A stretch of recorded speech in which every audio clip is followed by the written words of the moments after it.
नमस्कार।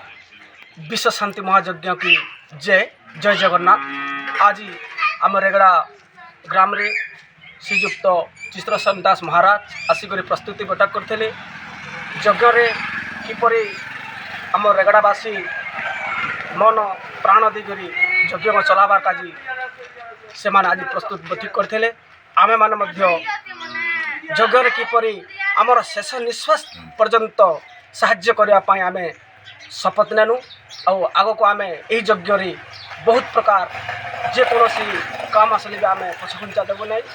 आउ देशवासी की गोटे कथा कहवाक जाऊँगी जे जिते बेले रामचंद्र सेतु बांधी सेते बेले हयत तो बानर दल को लेकर से सेतु बंध बांधी किंतु यही विश्व शांति महायज्ञ आमर जेन महाराज करुछन श्रीजुक्त चित्रसेन दास बोले समस्ते जानती पुओ अजित कुमार दास बोले भी समस्ते जानती। अजित दास बापा यही यज्ञ करुछंती। जिते बेले रामचंद्र सेतु बंध बांधी से अनेक बानर माने भाग नहीं सेहीपरि आम नेबा ये अंचल धनी मान जो मैंने अच्छा से आपण अनुरोध करा जाउछि से माने सुग्रीवर रूल करने एवं जे मैंने मध्यम परिवार अच्छा से अनुरोध करा जाउछि से हनुमान रूल करने हनुमान जेपरि सेवा करते से सेवा करेंगे। आउ ए अंचल ए देशर ए राज्यर जे मैंने चाहते जे आमे माने गरीब आमे कौन करूँ से कोटि कोटि नमस्कार करा जाउछि से माने गरीब नुहंती। जिते बेले रामचंद्र सेतुबंध बांधी साधारण गुणुची मूषा से मध्य योगदान करी समुद्र को जाई पानी रे बुड़ी करी बाली रे तार बाली माने पानी झाड़ुले से बाली गुटे गुटे बाली रे 1 कोटी टन पानी जाउथिला से पानी सूर्य माध्यम रे पलाउथिला। रामचंद्र जानी पारले जे जदि गुणुची मूषा एपरी पानी को शोषी दिए ताहले ई सचराचर प्राणी जगत नष्ट हो जीवो। तेणुकरी से गुणुची मूषा को मान आशीर्वाद कले गुणुची मूषा तोर सेवार संतुष्ट होई ताको रोकी देथिली। सेते बेले गुणुची मूषा पानी आणुथिला जय श्रीराम कर से पानी को आणु करी बाली रे झाड़ुथिला। सेमिति ए देशर जो माने के गरीब भावुछंती से मानकर मुख्य रूल अछि से गुणुची मूषा को मान फॉलो करिया पई।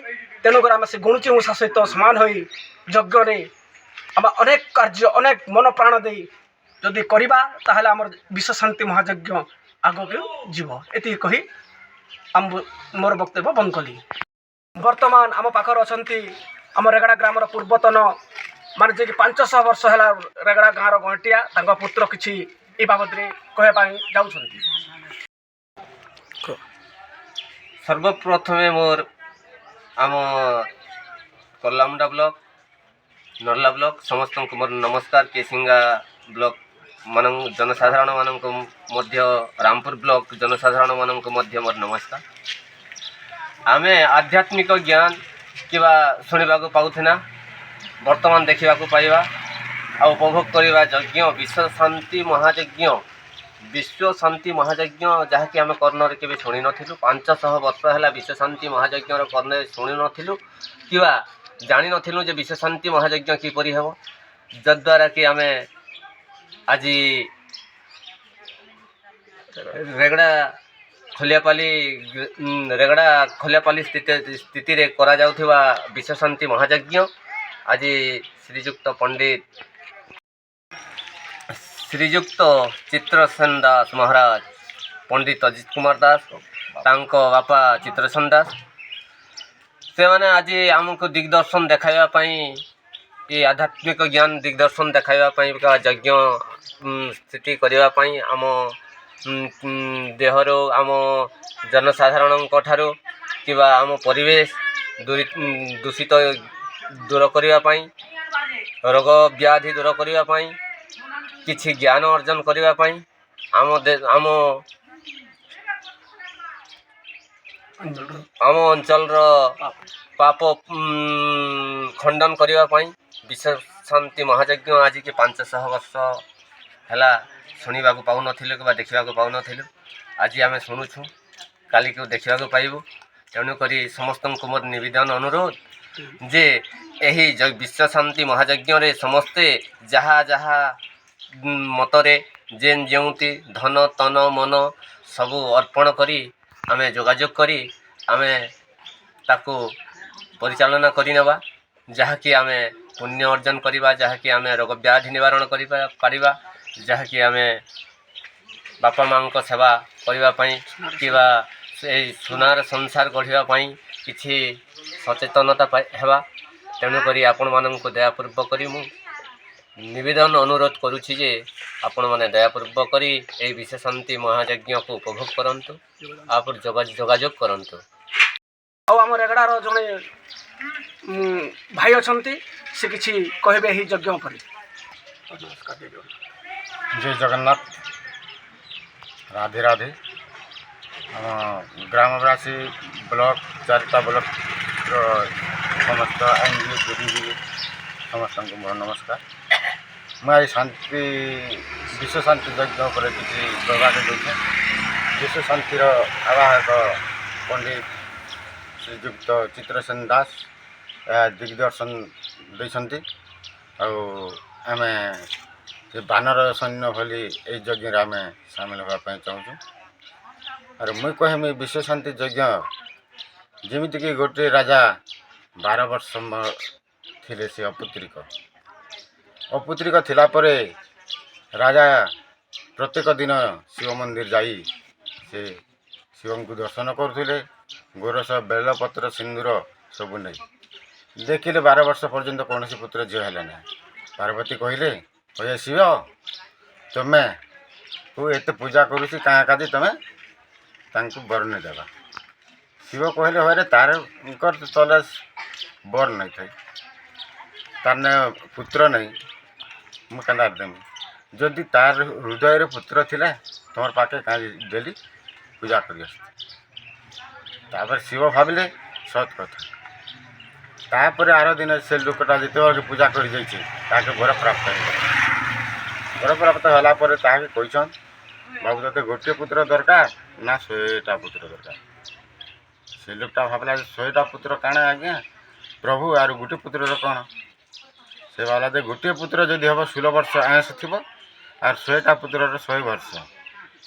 ସେ ଗୁଣ ଗୋଟେ ପୁତ୍ରର ତାର ଗୁଣ ହେଉଛି ଗୁଣବନ୍ତ, ବିଦ୍ୟାବନ୍ତ, ଶିକ୍ଷାବନ୍ତ, ଜ୍ଞାନବନ୍ତ, ସବୁ ଜ୍ଞାନ ଶ୍ରେଷ୍ଠ। ଆର୍ 100ଟା ପୁତ୍ରର ହେଉଛି ଦୁଷ୍ଟ, ଚାମୁଣ୍ଡ, ଦୁରାଚାରୀ, ପାପାଚାରୀ, ଅତ୍ୟାଚାର, ବେଶ୍ୟାବୃତ୍ତି ସବୁ ଥିବ। ସେ ରାଜା ଭାବିଲେ କ'ଣ କରିବି? ଶିବ କହିଲେ, ଯ ତୋର ପତ୍ନୀକୁ କହିବୁ ଆର୍ ତୁଇ ଆସିବୁ। ଠିକ୍ ଅଛି। ଆସିଲେ, ରାତି ଶୋଇଲେ 2 ଜଣ। ଶିବ ଆଜି କାଣା ଦେଲେ? ନାଇଁ, ସେ 2ଟା ବର ଦେଇଛନ୍ତି ମୋତେ। କେନ୍ଟା? ଗୋଟିଏ 100ଟା ପୁତ୍ର ଦରକାର ନା ଗୋଟିଏ ପୁତ୍ର ଦରକାର?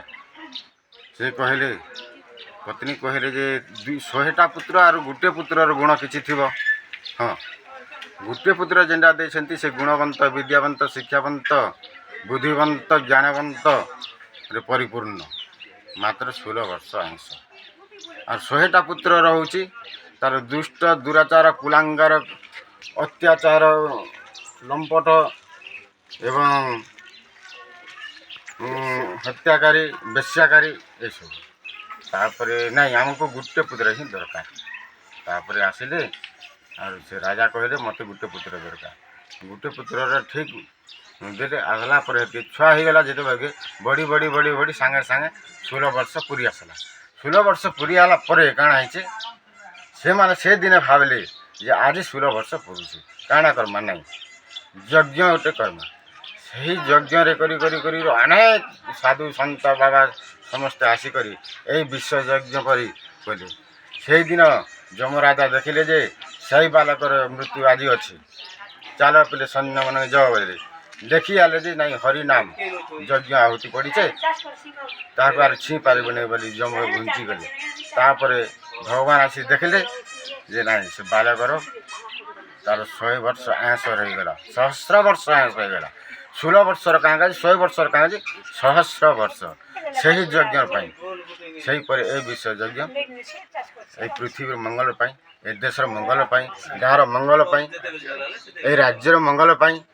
ତେଣୁକରି ମୁଁ ଏଇ ବ୍ରତ ଏହି ଯଜ୍ଞରେ ସମସ୍ତେ ସାମିଲ ହେବେ ବୋଲି ମୋର ଆଶା ଓ ବିଶ୍ୱାସ। ନମସ୍କାର ସମସ୍ତ ବ୍ଲକ, ସମସ୍ତ ରାଜ୍ୟ, ସମସ୍ତ ଜିଲ୍ଲାବାସୀମାନଙ୍କୁ ଅନୁରୋଧ କରାଯାଉଛି ଏହି ବିଶ୍ୱ ଶାନ୍ତି ମହାଯଜ୍ଞରେ ସମସ୍ତେ ସାମିଲ ହୋଇ ମଣିଷ ଜୀବନର ସାଫଲ୍ୟ ମଣ୍ଡିତ କରନ୍ତୁ। ବିଶ୍ୱ ଶାନ୍ତି ମହାଯଜ୍ଞ କି ଜୟ।